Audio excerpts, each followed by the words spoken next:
નમસ્કાર, મંતવ્ય ન્યૂઝમાં આપનું સ્વાગત છે। ઇન્ડિયા એટ 9 સાથે હું છું હિનલ।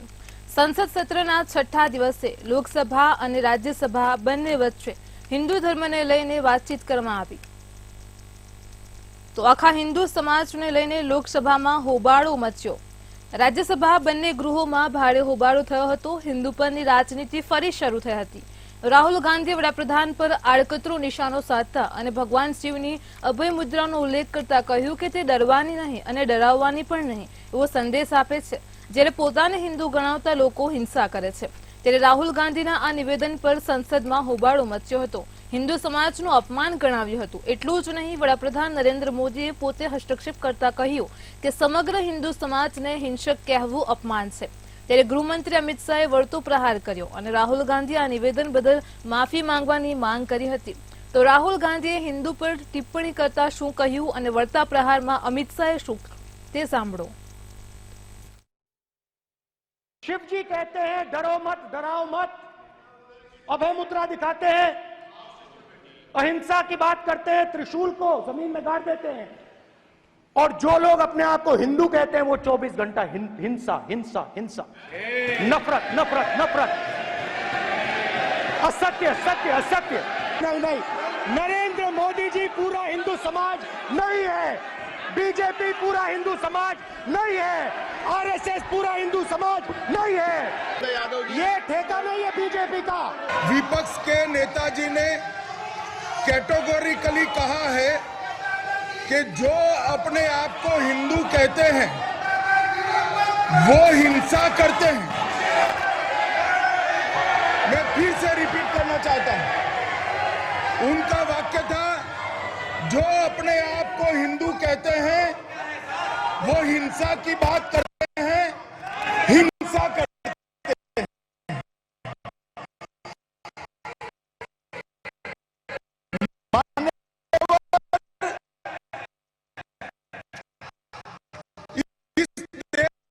शायद इनको मालूम नहीं है, करोड़ों लोग अपने आप को गर्व से हिंदू कहते हैं, गर्व से हिंदू कहते हैं।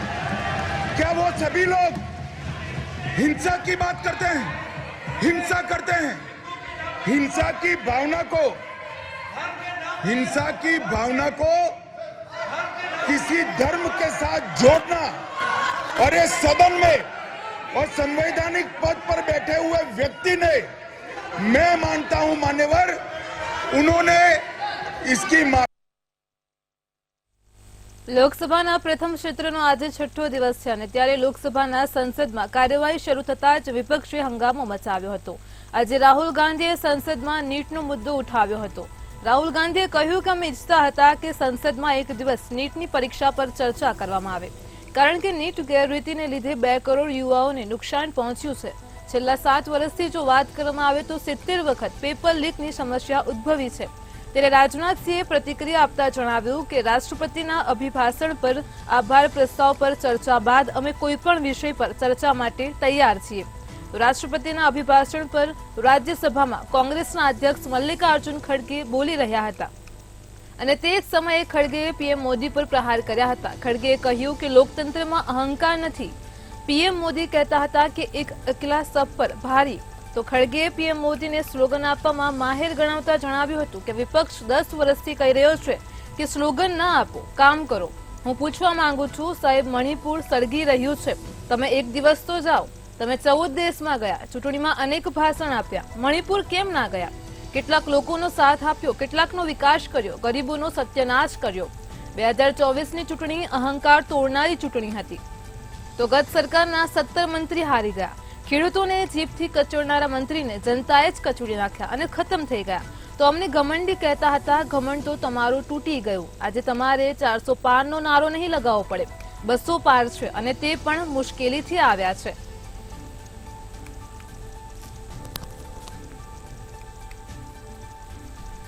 તો સંસદમાં વિપક્ષે હંગામો મચાવ્યો હતો। રાહુલ ગાંધીએ કહ્યા હતા કે અમારી ઈચ્છા છે કે સંસદમાં એક દિવસ નીટ પર ચર્ચા થાય। હાલ સમગ્ર દેશમાં નીટ મુદ્દે વિદ્યાર્થીઓમાં પણ ભારે રોષ છે। નીટની જે ગેરરીતિ સામે આવી છે તેને લઈને રાહુલ ગાંધીએ જણાવ્યું કે છેલ્લા 7 વર્ષમાં 70 વખત પેપર લીક થયા છે। તો રાહુલ ગાંધીએ જણાવ્યું હતું કે અમારી ઈચ્છા હતી કે એકવાર સંસદમાં નીટના મુદ્દે ચર્ચા થાય. લોકસભાના પ્રથમ સત્રમાં જ કાર્યવાહી શરૂ થતા જ હંગામો મચ્યો હતો. તો લોકસભાના પ્રથમ સત્રનો આજે છઠ્ઠો દિવસ છે. સંસદના ચાલુ સત્રના છઠ્ઠા દિવસે વિપક્ષે હંગામો મચાવતા જણાવ્યું હતું કે રાહુલ ગાંધીએ જણાવ્યું કે અમારી ઈચ્છા હતી કે નીટના મુદ્દા ઉપર સંસદમાં એક વખત ચર્ચા થાય. તો ખડગે રાષ્ટ્રપતિના અભિભાષણ પર આભાર પ્રસ્તાવ પર ચર્ચા કરી હતી. કોંગ્રેસ અધ્યક્ષે ખાસ ચર્ચા કરી હતી. તો કોંગ્રેસના નેતા રાહુલ ગાંધીએ નીટ પરીક્ષાનો મુદ્દો ઉઠાવ્યો હતો અને જેને લઈને સંસદમાં હોબાળો મચાવ્યો હતો. રાહુલ ગાંધીએ જણાવ્યું હતું કે અમારી ઈચ્છા છે કે સંસદમાં એક દિવસ નીટ પર ચર્ચા થાય.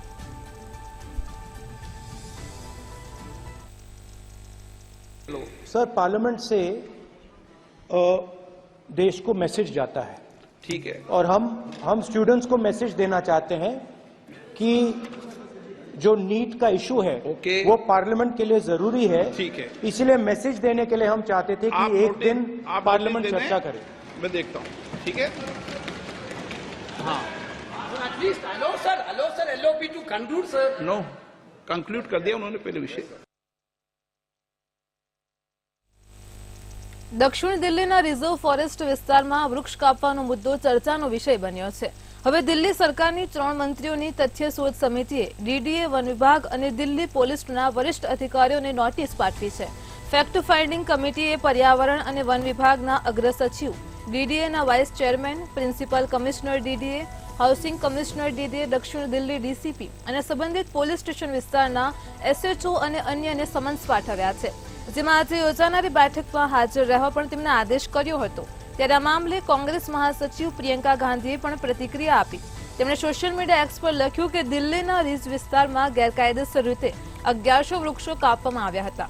સુપ્રીમ કોર્ટે નારાજગી વ્યક્ત કરી છે અને કહ્યું છે કે જો અધિકારીઓ તેમની બંધારણીય જવાબદારીઓનું પાલન નથી કરી રહ્યા તો કોર્ટને સ્પષ્ટ સંકેત આપવા પડશે કે પર્યાવરણને આ રીતે નુકસાન પહોંચાડી શકાય નહીં. આ સાથે જ બીજી તરફ દહેરાદૂનમાં પણ મોટી સંખ્યામાં કાપવામાં આવતા વૃક્ષોને બચાવવા માટે જનતાએ રસ્તા પર ઉતરવું પડ્યું હતું. અહેવાલો અનુસાર વિકાસ કાર્યો માટે હજારો વૃક્ષો કાપવામાં આવી રહ્યા છે. આપણી વિકાસની જરૂરિયાતો વચ્ચે જવાબદાર હોદ્દા પર રહેલા લોકો પર્યાવરણ પ્રત્યે સંવેદનશીલ હોય તે ખૂબ જ મહત્વપૂર્ણ છે. એવું બની શકે છે કે ભવિષ્યમાં આપણે આની ભારે કિંમત ચૂકવવી પડશે.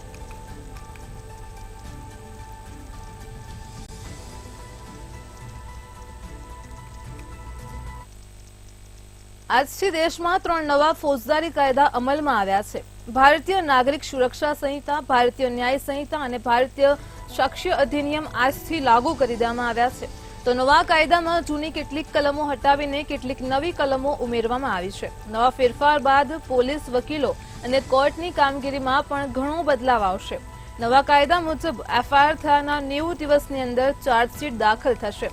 કેસની સુનાવણી પૂર્ણ થયા બાદ 30 દિવસમાં ચુકાદો આપવો પડશે તેમજ તેની નકલ 7 દિવસમાં જ આપવાની રહેશે. ત્યારે નવા કાયદા અંતર્ગત દિલ્હીમાં પ્રથમ કેસ દાખલ કરવામાં આવ્યો છે. આ બનાવ દિલ્હીના કમલા માર્કેટ વિસ્તારનો છે, જેમાં પોલીસ અધિકારીએ કાર્તિક મીણાને આરોપી વિરુદ્ધ પોલીસ મથકમાં ફરિયાદ નોંધાવી. તો પોલીસ અધિકારી પેટ્રોલિંગ કરી રહ્યા હતા અને ત્યારે તે નવી દિલ્હી રેલવે સ્ટેશનના ફૂટ બ્રિજ પાસેના ડિલક્સ શૌચાલય પાસે પહોંચ્યા હતા. તે દરમિયાન એક વ્યક્તિ તેના શેરી વિક્રેતા પાસેથી રસ્તા ઉપર પાણી, બીડી અને સિગારેટ વેચી રહ્યો હતો, જેના કારણે લોકોને ત્યાંથી પસાર થવામાં મુશ્કેલી પડી રહી હતી. આ જોઈને પોલીસે સ્ટ્રીટ વેન્ડરને રસ્તા પરથી જ સામાન હટાવવાનું કહ્યું, પરંતુ શેરી માલિક પોતાની મજબૂરીને ટાંકીને ત્યાંથી છટકી ગયો. આ પછી પોલીસ મથકમાં સ્ટ્રીટ વેન્ડર વિરુદ્ધ કેસ નોંધવામાં આવ્યો અને આ સમગ્ર મામલામાં વધુ તપાસ પણ હાથ ધરવામાં આવી છે.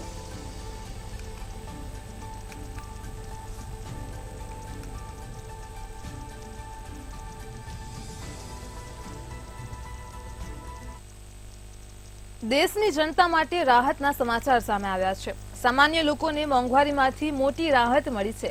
ઓઇલ કંપનીઓએ ગેસ સિલિન્ડરની કિંમતમાં ઘટાડો કર્યો છે. 1 જુલાઈના રોજ એટલે કે આજથી જ કોમર્શિયલ ગેસ સિલિન્ડરની કિંમતમાં 30 રૂપિયાનો ઘટાડો કરાયો છે.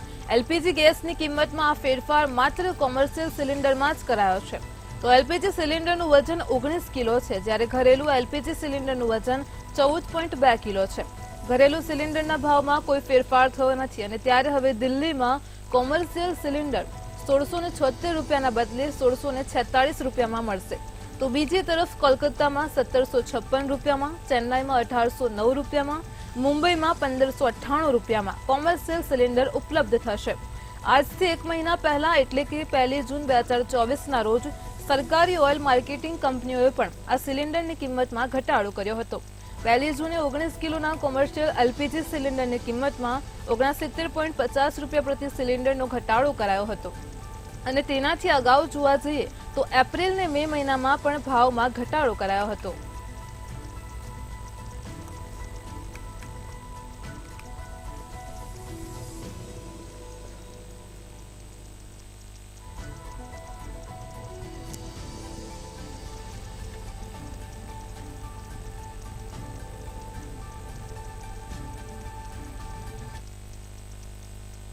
મેઘા પાટકરને 5 મહિનાની જેલની સજા ફટકારવામાં આવી છે. દિલ્હીની સાંકેત કોર્ટે લેફ્ટનન્ટ ગવર્નર વિનયકુમાર સક્સેના દ્વારા કેસ દાખલ કરવામાં આવ્યો હતો. ત્યારે અપરાધિક માનહાનિના કેસમાં એક્ટિવિસ્ટોને આ સજા આપવામાં આવી છે. પાટકર પર લેફ્ટનન્ટ ગવર્નર વિરુદ્ધ પ્રેસ રિલીઝ જારી કરવાનો અને આમ જનતામાં તેમની છબીને નુકસાન પહોંચાડવાનો પ્રયાસ કરવાનો આરોપ હતો. તેમજ કોર્ટે પાટકરને વિનય સક્સેનાને 10 લાખ રૂપિયા આપવાનો આદેશ આપ્યો હતો.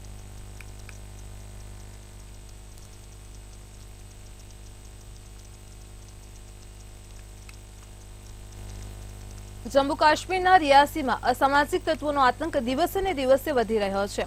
રિયાસીના એક મંદિરમાં અસામાજિક તત્વોએ તોડફોડ મચાવી હતી અને સાથે જ શાંતિ દોહડાવવાનો પણ પ્રયાસ કર્યો છે. ત્યારે રિયાસીમાં થયેલા આતંકી હુમલાના મામલામાં એનઆઈએ 5થી વધુ સ્થળો ઉપર દરોડા પાડ્યા હતા. એક તરફ 29 જૂનથી બાબા બર્ફાનીની યાત્રા શરૂ કરવામાં આવી છે, તો બીજી તરફ આવા તસ્કરો બેફામ બન્યા છે.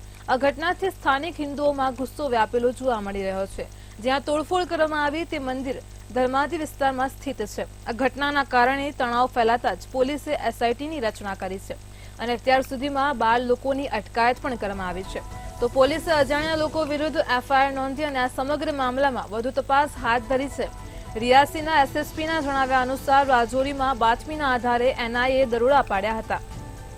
આતંકી સંગઠનના સભ્ય હાકિમની અટકાયત કરવામાં આવી છે. હાલ સમગ્ર મામલામાં પોલીસ દ્વારા વધુ કાર્યવાહી હાથ ધરાઈ છે.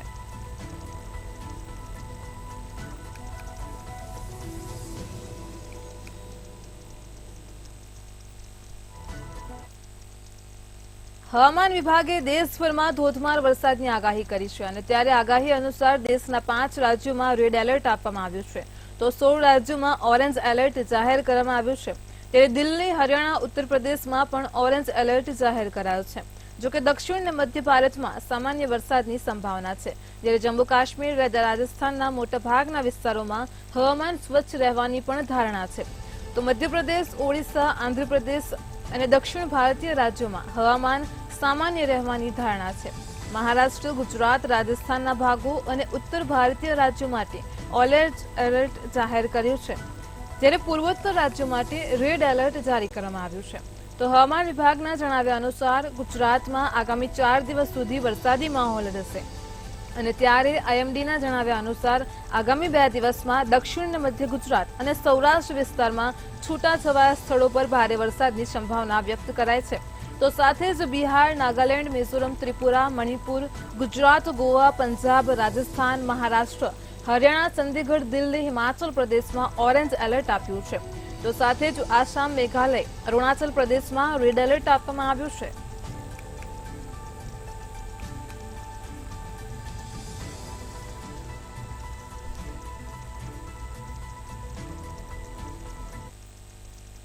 દિલ્હી સહિત સમગ્ર ઉત્તર ભારતમાં ચોમાસાનું આગમન થઈ ગયું છે અને ત્યારે અનેક જગ્યાએ વરસાદે વિકરાળ સ્વરૂપ ધારણ કર્યું છે. હવામાન વિભાગે દિલ્હી, એનસીઆર તેમજ ઉત્તરાખંડમાં વરસાદની ચેતવણી જારી કરી છે. દિલ્હીમાં છૂટાછવાયા ભારે ધોધ સાથે હળવાથી મધ્યમ વરસાદ પડી શકે છે. જ્યારે લખનૌ સહિત સમગ્ર ઉત્તર પ્રદેશ રાજ્યમાં ચોમાસું સક્રિય થઈ ગયું છે. ત્યારે રવિવારે અનેક જિલ્લાઓમાં ભારે વરસાદ થયો હતો. ગોરખપુર, દેવરિયા અને સંત કબીરનગરમાં વીજળી પડવાની ઘટનામાં 5 લોકોના મોત થયા છે. ત્યારે હજુ પણ હવામાન વિભાગે ભારે વરસાદની આગાહી કરી છે. તેમજ પટના સહિત સમગ્ર બિહારમાં વરસાદ પડ્યો હતો. હવામાન વિભાગે જણાવ્યા અનુસાર ઉત્તર પ્રદેશ અને બિહાર ઉપર સાયક્લોનિક સર્ક્યુલેશન વિસ્તાર રચાયો છે. તેમની અસરને કારણે આગામી 3 દિવસ દરમિયાન રાજધાની સહિત રાજ્યના વિવિધ ભાગોમાં વાવાઝોડા સાથે ભારે અને અતિભારે વરસાદની આગાહી આપી છે.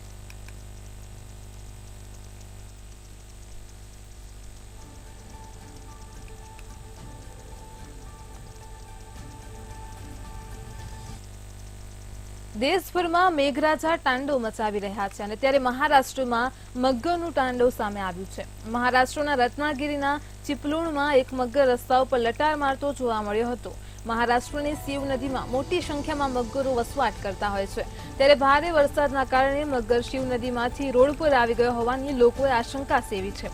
ત્યારે ચિપલુણના ચિંચનાકા વિસ્તારમાં મગર રોડ પર આવી જતા રહદારીઓમાં પણ ભયનો માહોલ ફેલાયો છે. બીજી તરફ મગરનો રોડ પર લટાર મારતો આ વિડીયો સોશિયલ મીડિયા પર ખૂબ જ વાયરલ થઈ રહ્યો છે.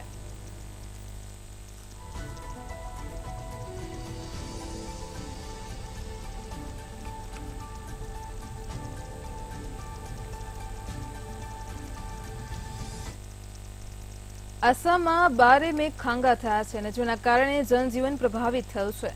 ભારે વરસાદના કારણે 2 લોકોના મોત થયા છે, જ્યારે રાજ્યના 12 જિલ્લાના 2.62 લાખથી વધુ લોકો પણ પ્રભાવિત થયા છે. બ્રહ્મપુત્ર સહિત રાજ્યની મુખ્ય 5 નદીઓ 2 સ્થળો પર જોખમની નિશાનની ઉપર વહી રહી છે. કેન્દ્રીય મંત્રી સર્બાનંદ સોનોવાલે પોતાના લોકસભા વિસ્તાર ડિબ્રુગઢની સ્થિતિની સમીક્ષા કરી. ડિબ્રુગઢ પૂરથી પ્રભાવિત થયું છે. આ શહેર કેટલાક દિવસથી જળમગ્ન સ્થિતિમાં જોવા મળી રહ્યું છે.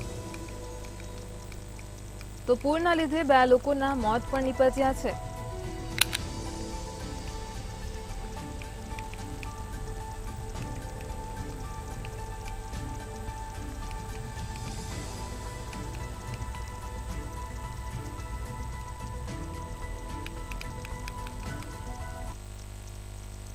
હરિયાણાના કરનાલમાં એક એવો વિચિત્ર કિસ્સો સામે આવ્યો છે કે જે સરકારી તંત્રની કામગીરીની ચાળી ખાઈ રહ્યો છે.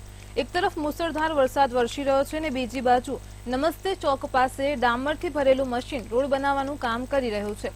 ત્યારે આ વિડીયો સોશિયલ મીડિયામાં વાયરલ થતા જ તંત્રની રોડ બનાવવાની કામગીરી અને રોડની ગુણવત્તા ઉપર સવાલો ઉઠી રહ્યા છે. એટલું જ નહીં, આ વિડીયો સોશિયલ મીડિયામાં વાયરલ થતા કોંગ્રેસ પણ હરિયાણા તંત્ર અને ભાજપ સરકાર પર પ્રહારો કરી રહ્યું છે. તો સાથે જ ભાજપ સરકાર પર કટાક્ષ કરતા જે સામે આવ્યું છે કે હરિયાણામાં ભાજપ સરકારે નવી ટેકનોલોજીની શોધ કરી છે અને તેમાં પણ વરસાદને લીધે રસ્તાઓ બનાવવામાં આવે છે. તો ટેકનોલોજી હશે તો વરસાદમાં રસ્તા બનાવો, ભ્રષ્ટાચાર દ્વારા પૈસા કમાવો. ત્યારે આ વિડીયો હાલ સોશિયલ મીડિયામાં ખૂબ જ વાયરલ થઈ રહ્યો છે.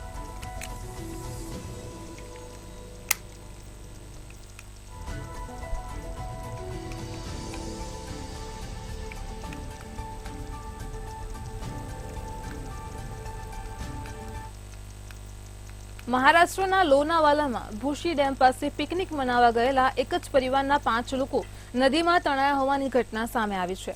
મળતી માહિતી મુજબ આ 5 લોકોના મોત થઈ ગયા છે. પોલીસના જણાવ્યા અનુસાર પુણેના હડપસપ વિસ્તારના સૈયદનગરમાં રહેતા એક જ પરિવારના 16-17 લોકો પિકનિક મનાવવા માટે લોનાવાલા પહોંચ્યા હતા. લોનાવાલા પોલીસ સ્ટેશનના ઇન્સ્પેક્ટરે જણાવ્યું કે અચાનક આવેલ પૂરના કારણે પરિવારના લગભગ 10 લોકો તણાઈ ગયા હતા.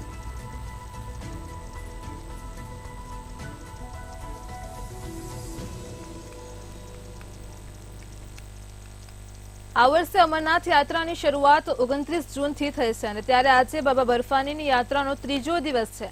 પહેલા દિવસે 14,000 શ્રદ્ધાળુઓએ અમરનાથ ગુફામાં બાબા બર્ફાનીના દર્શન કર્યા હતા.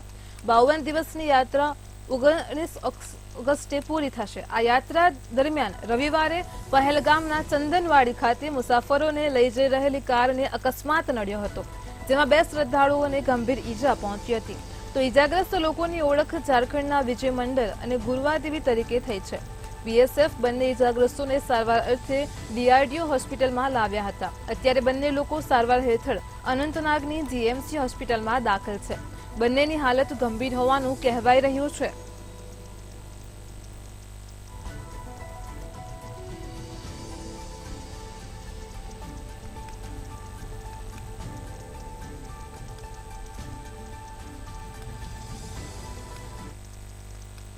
ટી20 વર્લ્ડ કપ વિજેતા ભારતીય ટીમની મુશ્કેલીઓ વધી છે, કારણ કે હરિકેન બેરિલ વાવાઝોડાના કારણે ઇન્ડિયા ક્રિકેટ ટીમ બાર્બાડોસમાં ફસાઈ ગઈ છે. ટીમ ઇન્ડિયા સોમવારે બાર્બાડોસથી ન્યૂયોર્ક પહોંચવાની હતી અને પછી ભારત જવાની હતી, પરંતુ ખરાબ હવામાનને કારણે ટીમ ઇન્ડિયા પરત ફરી શકી નથી. મહત્વનું છે કે આજે રાત્રે બાર્બાડોસમાં હરિકેન બેરિલ વાવાઝોડું ત્રાટકવાનું છે અને જેના કારણે સાવચેતીના ભાગરૂપે ત્યાંના તમામ એરપોર્ટ પણ એક દિવસ માટે બંધ કરી દેવામાં આવ્યા છે, જેને લઈને હવે હવામાનમાં સુધારો થયા બાદ અને બાર્બાડોસ એરપોર્ટ પર કામગીરી શરૂ થયા બાદ ભારતીય ટીમ સ્પેશિયલ ચાર્ટર્ડ પ્લેનમાં સીધી દિલ્હી જશે. બાર્બાડોસમાંથી બહાર નીકળવા માટે ટીમ ઇન્ડિયાને સોમવારે મોડી સાંજ અથવા તો મંગળવાર સવાર સુધી રાહ જોવી પડી શકે છે. ટીમ અને સ્ટાફ બાર્બાડોસથી સીધો દિલ્હી જશે. આવી સ્થિતિમાં ભારતીય ટીમ 3 જુલાઈ સુધીમાં દેશમાં પહોંચી શકે છે. અત્રે ઉલ્લેખનીય છે કે ભારતીય ક્રિકેટ ટીમે 29 જૂને બાર્બાડોસમાં રમાયેલી T20 વર્લ્ડ કપ 2024ની ફાઇનલ મેચમાં સાઉથ આફ્રિકાને 7 રનથી હરાવીને 17 વર્ષ બાદ ઐતિહાસિક જીત હાંસલ કરી હતી.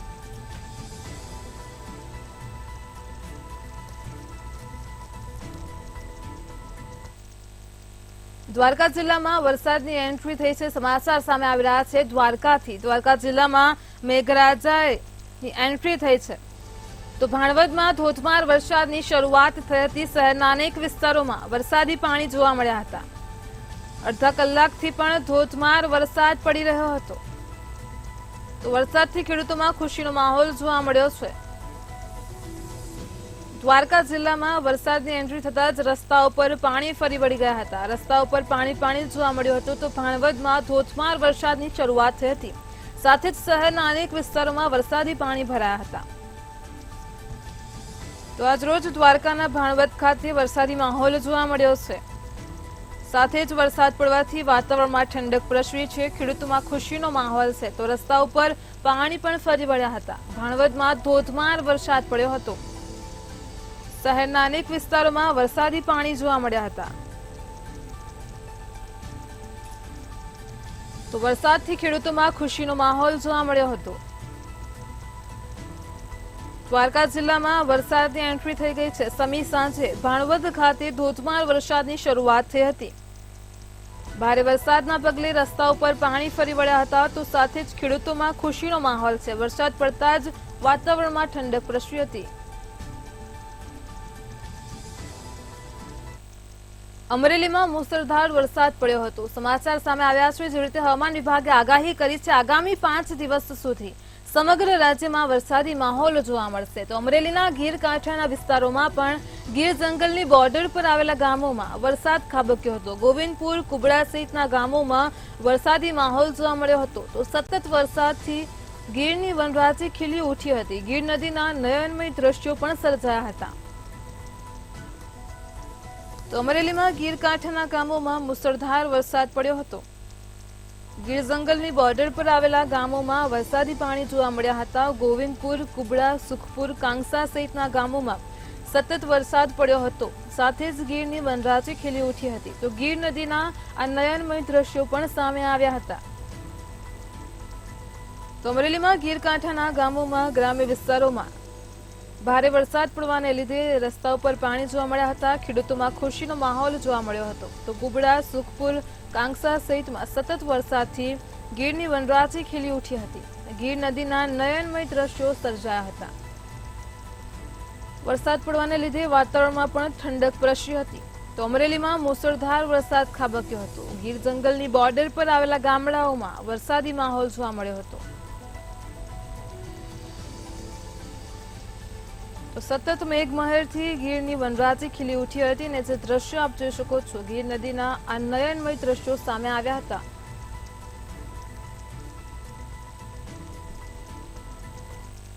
અમરેલીમાં વૃક્ષ ધરાશયી થયું હતું. વરસાદ પડવાના કારણે અનેક એવા કિસ્સાઓ સામે આવતા હોય છે. ક્યાંક તૂટીને વૃક્ષો ધરાશયી થતા હોય છે. જે કિસ્સો સામે આવ્યો છે અમરેલીથી. અમરેલીમાં એક વૃક્ષ ધરાશયી થયું હતું. તો આંબલીનું વૃક્ષ ધરાશયી થયું હોવાના સમાચાર સામે આવ્યા છે. રાજુલા પંથકમાં વરસાદી માહોલ છવાયો હતો. વરસાદને કારણે એક વર્ષો જૂનું વૃક્ષ ધરાશયી થયું હતું. તો અમરેલીમાં રાજુલાના ધારનોનેસ ગામે વૃક્ષ ધરાશયી થયું હતું. વરસાદને કારણે એક વર્ષો જૂનું વૃક્ષ ધરાશયી થયું હતું. તો ભારે વરસાદને પગલે વૃક્ષો ધરાશયી થયાની ઘટના સામે આવતી હોય છે. અમરેલીના રાજુલા પંથકમાં ભારે વરસાદી માહોલ છવાયો હતો અને એક વર્ષો જૂનું આંબલીનું વૃક્ષ ધરાશયી થયું હતું. તો સમાચાર સામે આવ્યા છે અમરેલીથી. ધારનોનેસ ગામે વરસાદને કારણે વર્ષો જૂનું વૃક્ષ ધરાશયી થયું હતું. તો આંબલીનું વૃક્ષ ધરાશયી થયું હતું. રાજુલા પંથકમાં વરસાદી માહોલ છવાયો હતો અને એ વચ્ચે જ એક વર્ષો જૂનું વૃક્ષ ધરાશયી થયું હતું.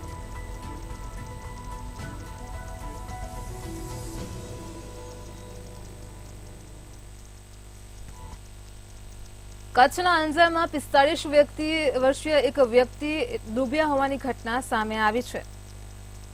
તો કચ્છના અંજારમાં 45 વર્ષીય શખ્સ તળાવમાં ડૂબ્યો હતો. સમાચાર સામે આવ્યા છે કચ્છથી અંજારમાં આવેલા સવાસર તળાવમાં ઘટના બની હતી. પરપ્રાંતીય શખ્સ તળાવમાં ડૂબ્યો હતો. 45 વર્ષીય પરપ્રાંતીય શખ્સ તળાવમાં ડૂબ્યો હોવાની ઘટના પ્રકાશમાં આવી છે. ફાયર વિભાગ દ્વારા યુવાનની શોધખોળ હાથ ધરાઈ હતી. તો કચ્છના અંજારમાં સમગ્ર બનાવ બન્યો છે. અંજારમાં આવેલા સવાસર તળાવમાં ઘટના બની હતી. એક પરપ્રાંતીય 45 વર્ષીય શખ્સ તળાવમાં ડૂબ્યો હતો. તો કચ્છના અંજારમાં 45 વર્ષીય શખ્સ તળાવમાં ડૂબ્યો હતો. અંજારમાં આવેલા સવાસર તળાવમાં ઘટના બની હતી.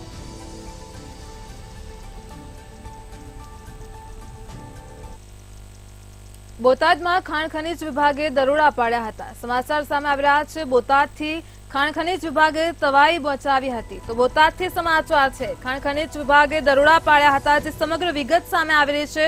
માંડવધાર ગામેથી કરોડોની ખનીજ ચોરી ઝડપાઈ છે. ગેરકાયદે ખનીજ ચોરી કરતા 6 ડમ્પર પકડાયા છે. તો ખાણ ખનીજ વિભાગની કાર્યવાહી સામે આવી રહી છે. ગઢડાના ગામની નદીમાંથી જેસીબી અને ટ્રેક્ટર ઝડપાયા છે. દેવળિયા ગામેથી 70 લાખનો મુદ્દામાલ પણ જપ્ત કરવામાં આવ્યો છે. તો માંડવધાર ગામેથી 40 લાખનો મુદ્દામાલ જપ્ત કરાયો છે. ગેરકાયદે ખાણ ખનીજ ચોરી પર ખાણ ખનીજ વિભાગે તવાઈ બોલાવી છે. બંને સ્થળેથી 1 કરોડ 10 લાખનો મુદ્દામાલ કબજે કર્યો છે. તો બોટાદમાં ખાણ ખનીજ વિભાગે સમગ્ર મામલે વધુ તપાસ હાથ ધરી છે. ગેરકાયદે ખનીજ ચોરી કરતા 6 ડમ્પરને પકડી પાડ્યા છે. ગઢડા ગામની નદીમાંથી જેસીબી અને ટ્રેક્ટર પણ ઝડપી લેવામાં આવ્યા છે.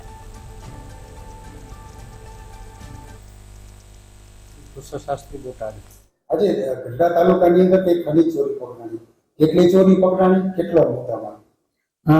આજે ખાણ ખનીજ બોટાદની ટીમ દ્વારા ગઢડા તાલુકાના માંડવદાર ગામે ભેલો નદી પટમાં આકસ્મિક તપાસ કરતા એક જેસીબી અને એક ટ્રેક્ટર મળી આવેલ ને તેઓ દ્વારા ખાણકામ કરી અને વેચાણકર્તાનું ધ્યાને આવતા બંને ગેરકાયદેસર હોય 40 લાખ જેટલો મુદ્દામાલ જપ્ત કરી અને ગઢડા પોલીસ સ્ટેશન ખાતે અટકમાં રાખી અને આગળની કાર્યવાહી હાથ ધરવામાં આવેલ છે. આ સિવાયની